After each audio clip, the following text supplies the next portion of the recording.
ಭಾರತದ ರಕ್ಷಣೆಗೆ ಕಂಕಣಬದ್ಧರಾಗಿರುವ ಸೈನಿಕರ ದೇಶ ಸೇವೆಯಿಂದ ಗುರುತಿಸಿ ಗೌರವಿಸುವ ನಿಟ್ಟಿನಲ್ಲಿ ರೋಟರಿ ಸೇರಿದಂತೆ ಸಮಾಜದ ಎಲ್ಲ ಸಂಘ ಸಂಸ್ಥೆಗಳು ಒಟ್ಟಾಗಬೇಕೆಂದು ರೋಟರಿ ಜಿಲ್ಲೆ 3181ರ ಮಾಜಿ ಗವರ್ನರ್ ರವೀಂದ್ರ ಭಟ್ ಕರೆ ನೀಡಿದ್ದಾರೆ.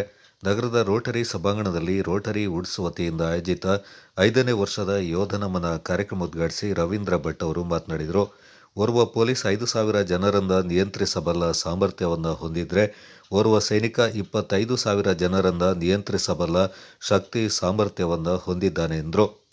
ರೋಟರಿ ಜಿಲ್ಲೆ 3181ರ ಸದಸ್ಯತ್ವ ವಿಸ್ತರಣಾ ಸಮಿತಿ ಅಧ್ಯಕ್ಷ ಅನಿಲ್ ಹೆಚ್.ಡಿ ಮಾತನಾಡಿ, 27 ವರ್ಷಗಳ ಹಿಂದೆ ಕಾರ್ಗಿಲ್ನಲ್ಲಿ ನಡೆದ ಸಮರ ಭಾರತೀಯರಲ್ಲಿ ದೇಶಪ್ರೇಮವನ್ನು ತೀವ್ರವಾಗಿಸಲು ಸಹಕಾರಿಯಾಯಿತು ಎಂದರು.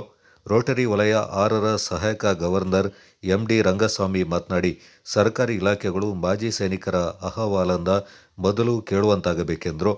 ರೋಟರಿ ವುಡ್ಸ್ ಅಧ್ಯಕ್ಷೆ ಪ್ರಮೀಳಾ ಶೆಟ್ಟಿ, ರೋಟರಿ ವುಡ್ಸ್ ಕಾರ್ಯದರ್ಶಿ Smita Changappa, DYSP IC Medappa, police ವೃತ್ತ ನಿರೀಕ್ಷಕ ಚಂದ್ರಶೇಖರ್ ಮತ್ತಿತರ ಪ್ರಮುಖರು ಈ ಸಂದರ್ಭ ಪಾಲ್ಗೊಂಡಿದ್ದರು.